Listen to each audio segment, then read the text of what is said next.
Kathy Haddo wants to know, how do I remain objective with the people I work with whenever they're putting everything out there, their heart and soul, and I remain composed. She wants to know how I do that. First off, I don't always do that. I become an emotional wreck sometimes when I'm working with these guys. A lot of times when you're working with someone, you see an experience of your own in them. You have to be able to kind of put yourself in their shoes, and you have to try to understand where they're coming from. And sometimes you can't. Sometimes it's like, I hear you, and I've never experienced that before, but I can see it upsets you. So it must be something painful, something real. Other times you can say, I know exactly what you're talking about. It may not have happened to me in that way, but I've had something similar.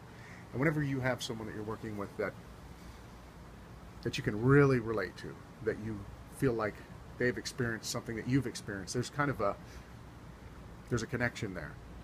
On top of that, when someone's putting everything out there, being vulnerable, putting all their pain, all their suffering into your hands and saying, help me work through this, or help me with this, you have to be strong, and you have to be able to carry that weight. And it is something that as a trainer you take on board. You take on that experience or that pain with them. You have to. So I guess I have to be strong, and I have to remain composed for that reason. But there are also times when I break and I cry, and those are those moments where it's like you're really in it with them, and they're helping you just as much as you're helping them. So, great question. Thank you.